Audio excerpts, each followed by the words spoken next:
What's going on, everyone? Welcome back. Today we've got another live fantasy football mock draft for you back on FantasyPros with a 10-team full PPR mock where we'll be selecting last overall, the 10th overall pick. Should be pretty interesting. Our roster, 1 quarterback, 2 running backs, 2 wide receivers, a tight end, a flex, and then 5 bench spots. Same as always. So let's kick it off. That's pretty much all you need to know. And while we wait, a quick reminder, if you guys enjoy, hit that like button, subscribe, give us a follow on Twitter at AllDayPigskin to continue interacting with us there. Let us hear it in the comments section. What do you think of these teams, of these selections, along with any other questions you guys might have? We will do our best to answer them all. And make sure, lastly, to check out the 2022 ADP Fantasy Football Draft Guide, now available for purchase. Great value for so many helpful tools, from top 150 overall player rankings in standard and PPR formats, individual player bios, tiers, projections, along with general fantasy advice. Details in the description. But with that being said, let's take a look at what's happened so far with the first 9 picks. They are as follows: Jonathan Taylor, Austin Eckler, Cooper Kupp, who should not be going ahead of Christian McCaffrey in full PPR scoring. You can make the case shouldn't be going ahead of Dalvin Cook either, considering how important the running back position is in fantasy. Then Najee, then Derrick Henry, followed by Justin Jefferson and Jamar Chase. I continue to say this about Jamar Chase, but in full PPR scoring, I would not be drafting him ahead of Devontae Adams or Stephon Diggs. So now the question is, what do we want to do here? Do we want to go with one of those aforementioned pass catchers, an Adams, a Diggs, maybe get a little bit wild, go with the Travis Kelce here? But I think we can get a decent tight end if we really wanted to invest highly in the position in the 4th or 5th round.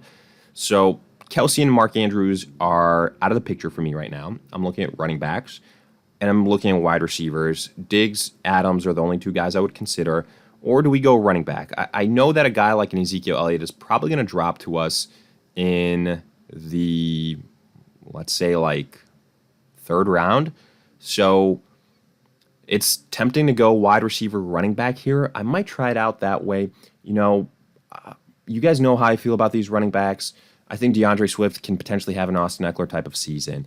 Aaron Jones, I love without Devontae Adams. Alvin Kamara, I really like, just once the suspension stuff gets sorted out. Barkley, I think he's going to break out, or return to form, I should say, this season. So let's mix things up a little bit. I feel like out of all those guys, DeAndre Swift is the one that I haven't been drafting most often, even though I am a believer in him. So let's go with Swift, one of our 2 picks, and then let's go with a pass catcher. Let's go with Stephon Diggs. What I'm kind of banking on here is that hopefully Ezekiel Elliott makes it back to us, and I'd be pretty happy with that result. If not, it's not the end of the world. Wow, we actually get sniped on Ezekiel Elliott. I don't know if you caught that, but let's break it down. After our Swift and Diggs selections, you see Alvin Kamara, Travis Kelce, Leonard Fournette, Mixon, Aaron Jones. Nothing too crazy there. Devontae Adams, good value for him at the 207. Then Debo, then Javonte Williams, then Nick Chubb. I wouldn't be selecting either one of those guys ahead of a Saquon Barkley or Ezekiel Elliott, both who went in the 3rd round. Also, to kick off the 3rd round, we had CD, Tyreek, James Conner, Josh Allen. So quarterback in the 3rd round, I don't like it, but you're going to see it. Saquon Barkley, Mark Andrews, almost a full round after Travis Kelce. Then Mike Evans, then Keenan Allen. Boy, Keenan Allen at 307. I would have had him ahead of Debo, ahead of Tyreek, ahead of maybe even CD for sure. So great value there. Keenan Allen, was hoping he might slip to us. Ezekiel Elliott, we barely missed out on Zeke. Man, I am a little bit disappointed in that, but let's see what we can do here instead. At wide receiver, looking at the cheat sheet, the guy that I'd have ranked the next highest is T. Higgins. We can go with a Michael Pittman, with a Terry McLaurin, but I think out of all these guys, Higgins probably has the highest upside. Running backs, I hate Cam Akers, I hate Antonio Gibson, so it's between Monty and ETN. I think ETN has the higher upside, and he would be my preference here. So what I'm going to do is I'm going to go with another running back wide receiver combo. First, we're going to go with T. Higgins, like I alluded to. I don't like A.J. Brown with Jalen Hurts throwing him the football. And then our next running back, he probably won't be here. We'll have to, oh, no, he is, Travis Etienne. That's going to be our second running back. So, yeah, FantasyPros is going to call it a reach, but, I mean, we have back-to-back picks. We're going to have to wait 20 essentially 20 selections until we get to pick again. So it's not really a reach when you think about it that way. Looking at the draft board again, let's see if anything crazy happened here. Again, we get sniped one more time. It's Darren Waller here, kind of spoiler, but for the second time in a row, man, I was really hoping Darren Waller would fall to us and he would be one of our next 2 picks. We alluded to if we wanted to take a tight end early that we could probably do so in like the 3rd, 4th, 5th round. I didn't think it was smart to do in the 3rd and 4th round where we were drafting, but in the 5th round, if Waller was there, he would have been our pick. So what happened otherwise, and boy, talk about a huge reach, DeAndre Hopkins going with the 2nd pick in the 4th round. That shouldn't be the case here. He's going to miss he's going to miss 6 games, so that's a third of the season.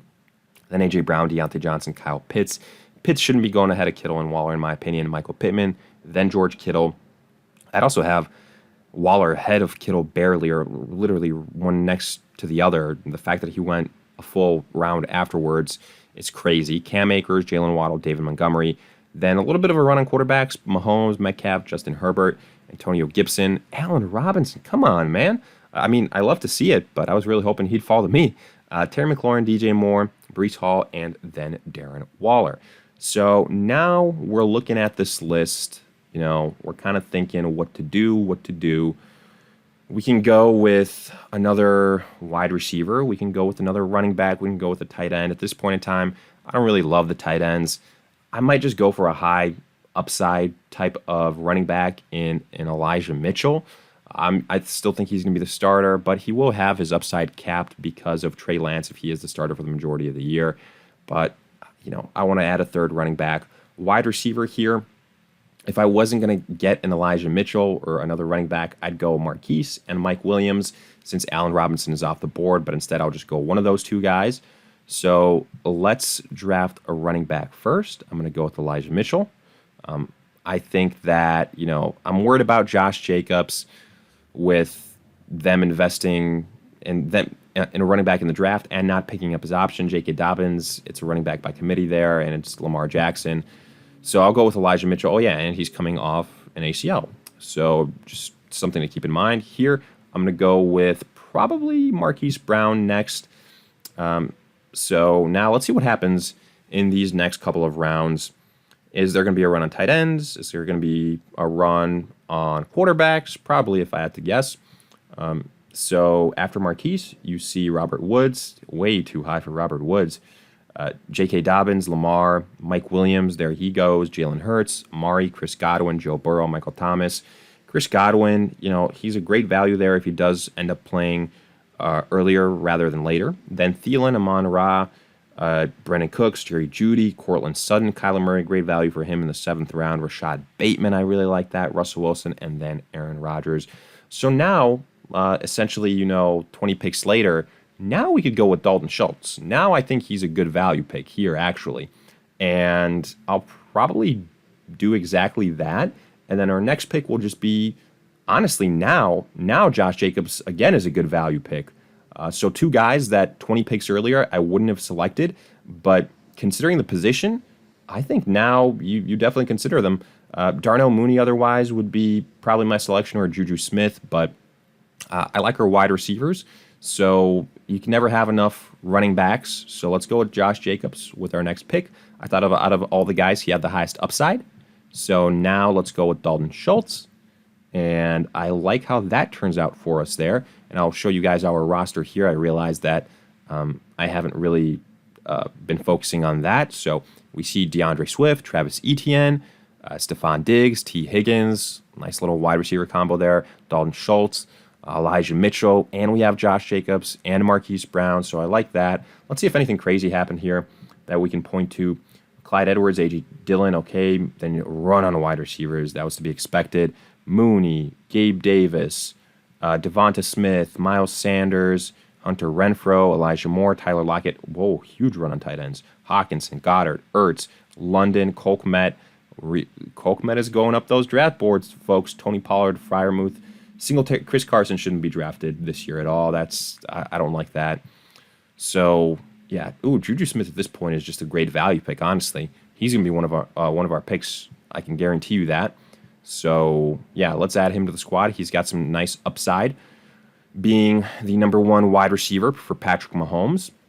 Now let's see how many teams have quarterbacks. If it's all of them, I can continue to wait on quarterback, and it is everybody but us.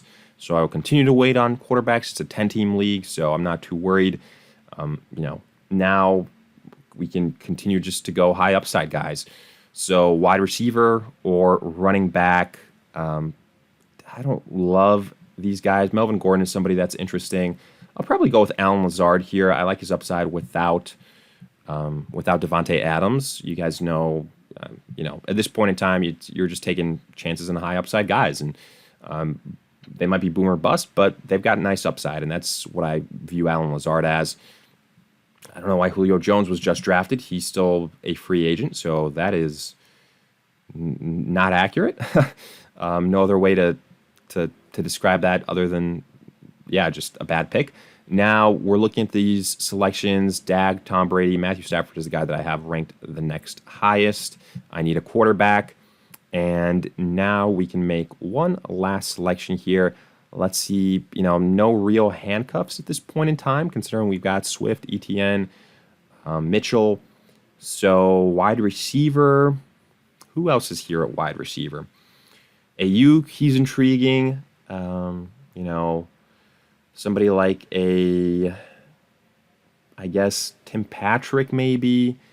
But honestly, I might just go another quarterback. I might go back-to-back quarterbacks and go with a really high upside quarterback, or a quarterback that I like to break out this year. If we knew that Trey Lance was playing this year, I'd probably go Trey Lance. If not, I'm going to go Derek Carr, a guy that I just really like this year. So, I mean, FantasyPros, the algorithm won't like this selection, but I don't care. He's a guy that I really like. So I really like the way this roster turned out, actually. I think it's very balanced. We get a C-, but I think it should be higher than that. I just don't think, again, FantasyPros, they don't have Travis Etienne ranked as high as I do. I don't think they, appreciate the value that we got Elijah Mitchell and Josh Jacobs. And again, probably lost some points for going Matthew Stafford, then Derek Carr back-to-back, but it's okay. We have some depth at that position. I think overall this is a solid team. I give this a B+ type of roster, but hey, let me know your thoughts in the comment section, along, again, with any other questions you guys might have. I will do my best to answer them all. If you enjoyed, hit that like button, subscribe, and again, make sure to check out the 2022 ADP Fantasy Football Draft Guide, now available for purchase, and in the meantime, we'll see you guys for future videos.